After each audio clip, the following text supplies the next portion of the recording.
warm. If what? Said he didn't say anything if he's back there in the back seat and it's warm. Oh. So he can sit over there and be cold. That's why I rolled your windows down. Getting cold yet, Ann? You can take it cool. So can I. Because I've got heat in this car. Yeah, I can see your breath. It's pretty cold back there. He's freezing him out. Is it cold in the car, you're asking? Yeah, it's freezing in there. Well, he's got all the windows rolled down and the heat off. Welcome back to the LackLuster channel. On January 2nd, 2018, one of the coldest days of the year, a 13-year-old boy took a golf cart without permission that belonged to the apartment complex his mother managed. On his way to Starbucks, his clothing had soaked through due to the inclement weather when Officer Dickerson of the Roswell Police Department pulled him over. You're driving around in your mom's vehicle? Yeah, I asked her if I could borrow it. She works at the Roswell. At the Roswell what? Up there. So yeah, I asked her if I could borrow it for a few minutes. And she said, yeah, just be safe. And Okay, you understand that you cannot drive a golf cart down the road, roadway. I really didn't understand that. So How old are you? I'm 13. You're 13? Is that wrong? Yeah, it's pretty bad. Like a car could slam into the back of you, not realizing Do you're. you want me to like to drive? Well, hold on. What? Do you have ID on you or anything like that? What are you doing out here at 13 years old? I'm going to Starbucks. You're going to Starbucks? Where does your mom work? She works up at Roswell. I'm just. At Roswell what? Like down there, Roswell. Where does she work? What's the name of the business? The apartments. The Roswell apartments. She like is a manager over there. Okay. Yeah. This is where I got this from. So she's the manager over at the apartments. Yeah. It's almost 1 a.m. You're 13 years old, and you're out here driving a golf cart on the middle of the roadway. You want me to take it back? I'm trying to figure out what exactly you're doing. Do you really think Starbucks is open at 1 a.m.? Yeah. Taco Bell was open at 1 a.m. So you got this golf cart from what apartment complex? Roswell. Down there. You have no idea what the name of the apartment complex is. It's called Roswell. It's called Roswell. Yeah. What's the road it's on? Roswell Road. All right, go ahead, step out for me. You want to take the car block or you want to turn them off or something? Come over here to the sidewalk. I don't know, whatever you think. All right, go ahead, take your backpack off. I'm gonna search you before I put you in my car, okay? The boy is searched for weapons, during which he complains about the cold. About 10 minutes later, he was put into the back seat of the police cruiser, while the officers tried to figure out what to do with the golf cart. Pull your hand out of your sleeve. All right. You don't have anything illegal on you? No. Again, you're not under arrest. I'm just detaining you, okay? Separate your feet. You're being detained. It means you're not free to leave.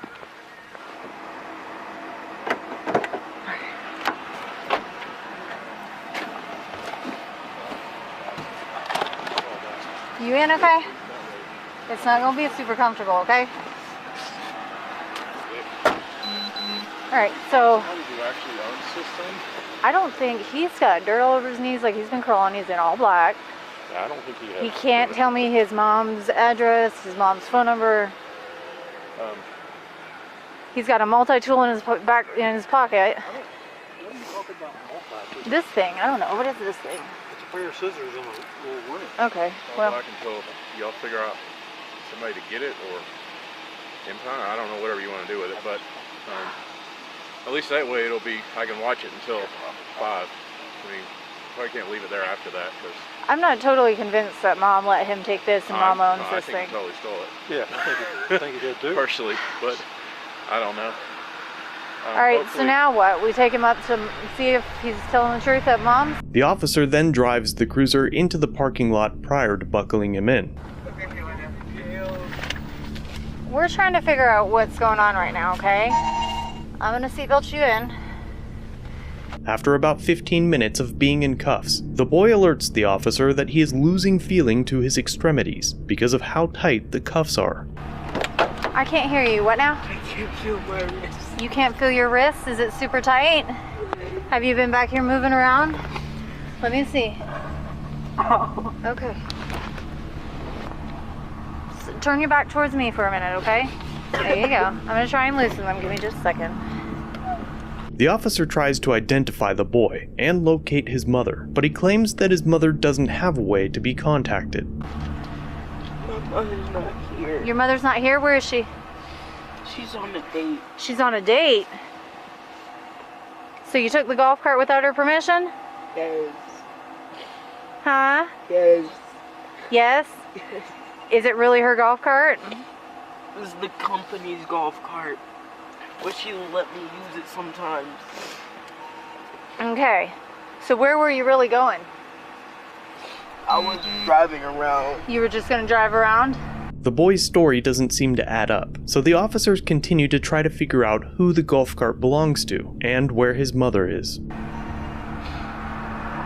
Can you give me your mom's number so I can call her? She really doesn't have a number.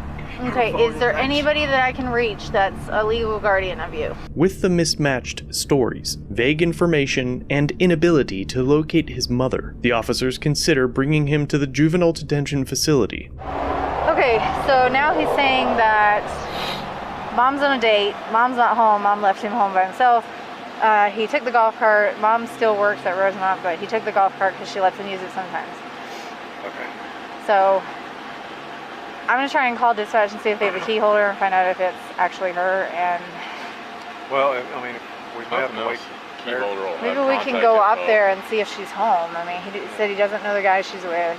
She just goes on these random Yeah, dates. but he's just lying. He's not going to tell you the truth. He hasn't told you the truth since he met you. Yeah, so I don't know, but he's 13 from what I can tell. I And mean, he's 24. I think it's 20. Yeah, I think there's some issues there. I don't know. I just But now I'm I stuck think with it. it's 13. Yeah. Guess who you can thank? Hey, she was sitting right here. She would have seen it in a second. Yeah, that's true. I would have heard it. I I haven't wasn't sure if you were wondered. actually. I saw the map, but I didn't know if you were actually still here. If your GPS was like messed up. And Oh you're no, just yeah, I going. was sitting in the storage unit parking lot. Yeah, well, the gate's messed up on that storage. All right, let me call dispatch. Okay, now he's saying he's found the golf cart at the back of a school. No, it wasn't back in school. It was where? Next to school. Next to a school. Should I read him Like a Miranda? car shop? I mean, I haven't told him he's in custody. We just need to get him to his parents. But, and I guess just call a record for the golf cart Where is the golf cart right now? down there at Carl Black. All right, you said to get to the school, he says you go all the way up and it's in middle school? It's up You know what he's talking about? Yeah, just right up Elkin there. What's the school called? Elkin Middle. Elkin Middle. Yeah, that one. Okay, what are you doing out at the school in the middle of the night? That wasn't where he came Well, from. I was literally just walking around. Where did he come from? I don't know. I'm saying he Oh yeah, he was coming straight down 9. All right, where's your mom really On her date. on her date? what's her phone number? What's her phone number? Told you. No, Okay, what's her phone number?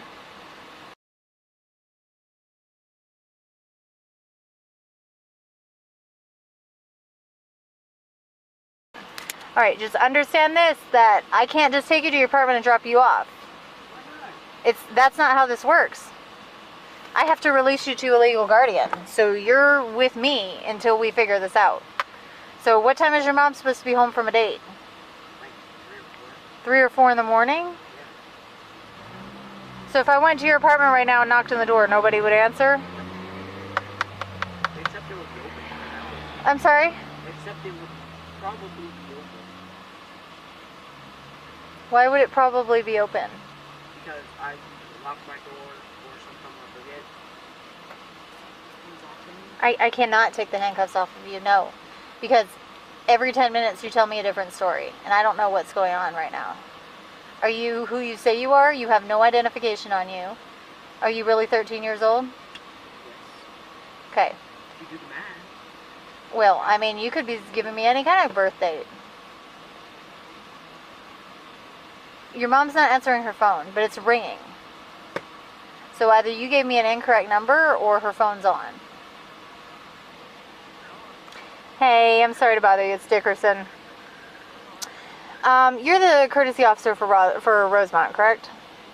All right. Are y'all missing the golf cart? So we have what we believe to be a 13-year-old male driving down Alpharetta 9 in a golf cart just now. He's saying his mother is the manager at Rosemont and that she's on a date and we can't get a hold of her.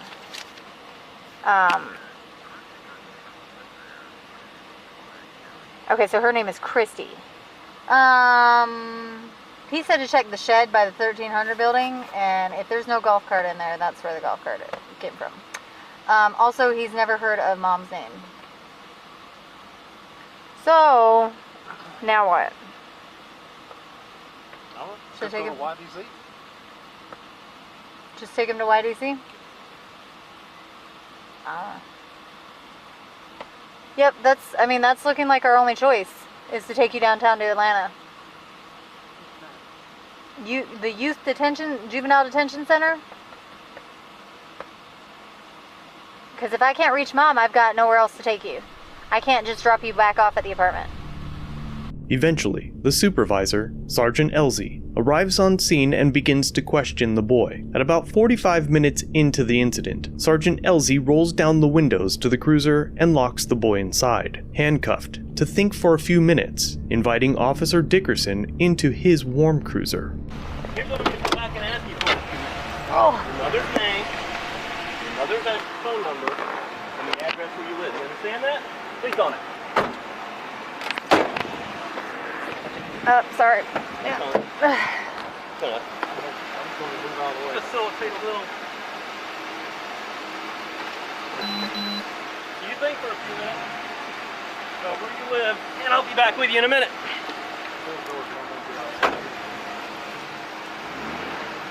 Officer Dixon, you can cop in my passenger seat for a few minutes. Okay. Yeah, he ain't gonna say anything if it's warm. If what? I said he ain't gonna say anything if he's up there in the back seat and it's warm. Oh. So he can sit over there and be cold. Well, okay. That's why I rolled your windows down. Oh. That's fine. And a few minutes to think about it. Should I call an 85 for the golf cart? Yeah. Okay. Let him get a little chill. Maybe that'll work. Sergeant Elsie has now admitted on body cam that his intent was to create an uncomfortable and possibly dangerous environment to force the boy to talk. 12 minutes later, Sergeant Elsie returns to the child to ask him questions again. Alright, partner, what's your name? I'm sorry? Getting cold yet, Anthony? You can take it. Cool. So can I. Because I've got heat in this car. So here's where we're at. With the Roswell Police Department. Look at me when I'm speaking to you. My name is Sergeant Elsie with the Roswell Police Department. Okay? You can't be driving a golf cart in the streets. You understand that, right? I'm pretty sure that's not your golf cart. Is that fair to assume? Where did you get the golf cart from? What school? A science school. Where is this science school?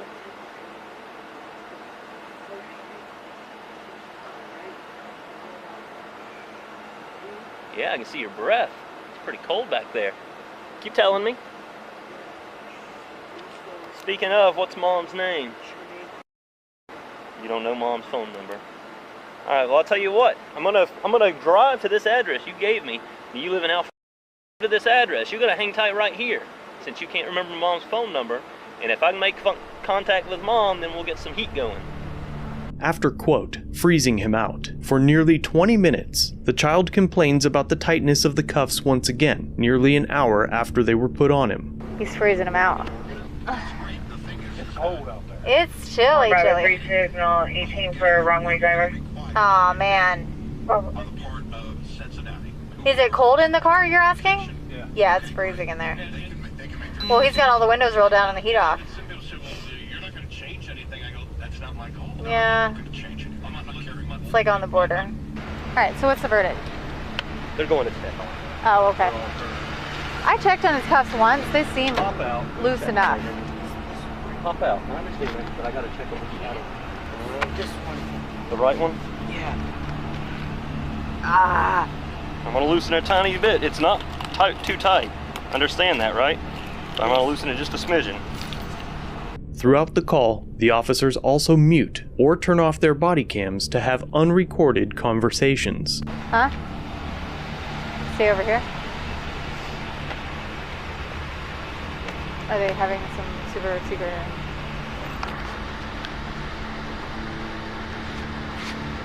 The boy's mother was finally contacted, and he was returned home without charges. Just a few months after this incident, Sergeant Elzy was named Supervisor of the Year, but after local news stations discovered this video through FOIA requests, Sergeant Elzy was placed on administrative leave, but not until July 19th, more than 6 months after the incident, and only after facing public scrutiny. Look at all the good cops on scene, and what the department considered to be their best supervisor that year. The fact that not one of them reported this incident or intervened during it shows that they either think it's okay to treat people this way, including children, or they're afraid to report cruel and unusual punishments inflicted on children because of the possible retaliation they'll face from the department itself or its members. The chief resigned 1 year later, and Sergeant Elzy was demoted to patrol officer. Officer Hill was fired for an unrelated incident while under investigation for this one.